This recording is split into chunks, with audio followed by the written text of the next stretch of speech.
Hello, and thank you in advance for watching this quick video on sales channels. I think this is a good start for anybody that is looking into product-based businesses and looking for new ways to sell or improve the revenue.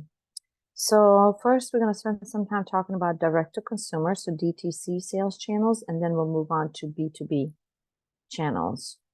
E-commerce, we all know and love websites, either on WordPress, Shopify, Wix, or many other providers. One way to promote the sales is obviously through social media, ads, newsletters, and so on. This is direct to consumer. You're selling, as I say, onesies and twosies, and not too many at a time. Next one is your own brick and mortar stores. So some retailers or some e-commerce companies decide to open up their own either inline store, even pop-up, one-time event, or even weekly markets. That is all to some extent considered in real life brick and mortar. Pop-ups are a great way to capture audience's attention for 3, 5, 6 weeks, maybe in summer, in Christmas time, just whenever you get much more movement when it comes to retail shopping centers or some kind of strip malls where you can put this pop-up space. Usually the mall management or leasing management is wanting to fill up the space and not for space to be empty. That's why they're allowing a short-term pop-up shop type of establishment to come in and hopefully do some sales and build brand awareness. Next ones are consignment shops. They consist of pretty much large spaces where somebody is the main lessee on the space. They are renting the space, and then you come in as a brand where you can occupy a portion of the store or a small corner, a wall, or just an even floor display. So you are paying the rent for that particular space and also commission for all the merchandise that it's sold. However, you don't have to be there all those long hours that retail stores are normally open 7 days a week. You can just come maybe once or twice a month, merchandise, fix the display, make sure that everything's priced correctly, and enjoy somewhat residual, kind of like a passive income, I would say. Next one is marketplaces. I call them digital shopping malls. This is where you can showcase your product. You sell directly to the consumers. And what happens is that you pay a fee to that marketplace. So let's say Amazon, Etsy, GovX, all great examples of marketplaces that have aggregate of many different products. Sometimes, like Amazon or Fulfilled by Amazon, they might take your merchandise and sell it for you for additional fee, or you're just drop shipping directly to consumers. I'm going to talk about ambassadors and influencers right after I talk a little bit about B2B channels, because these can go between both direct to consumer and B2B.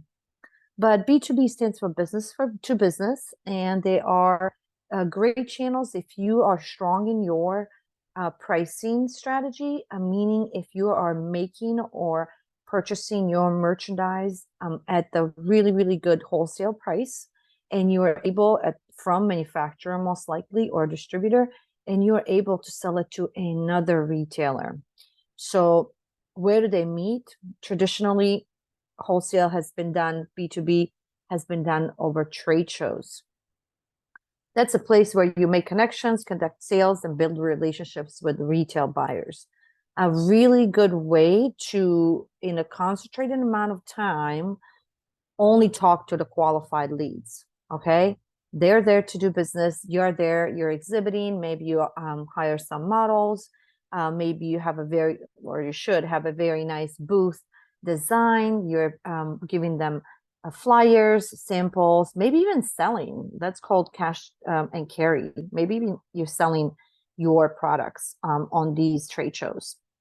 So very traditional way of doing business, shake hand, break bread, schmooze the buyers, and hopefully make some sales. Now, the new and upcoming, they've been around for a while, B2B online platforms such as Fair, Range Meat, Tundra, Wholesale Central. What else? Bulletin, Common Sold. There's many. They showcased your goods for trade-only sites. So they're, again, digital shopping center, but it is just for businesses. The buyers, the qualified buyers, make a profile and peruse the website for merchandise that they can order for their stores. And you, in this case, would be a seller. You're selling your merchandise on wholesale basis and you ship directly to the retailers. Some incentives for retailers to buy on these platforms is net 60, free shipping and free product. Distributors are another way to sell without selling directly to retailer or directly to consumer. So you're selling to another company that will buy most likely a little bit below your wholesale price. So let's say if you normally wholesale your merchandise at $10 and it retails at 20, that distributor will maybe want it for about $8. That's how much they're willing to pay. That means that they grab the merchandise from you, they pay you, and then they distribute, right? They send it to their retailers. One good, thing about working with distributors, they have a built-in audience already.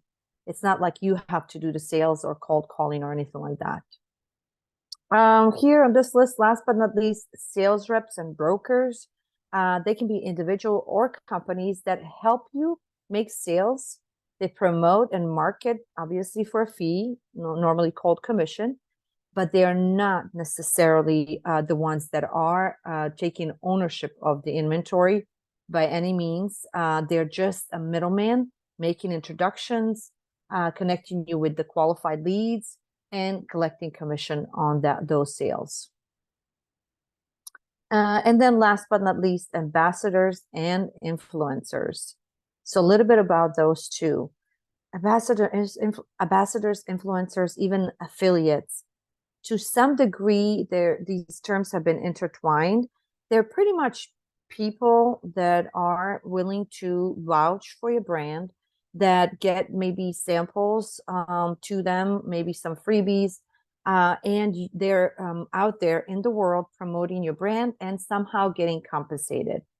Compensation may be just through free product, but it can also be, monetary compensation.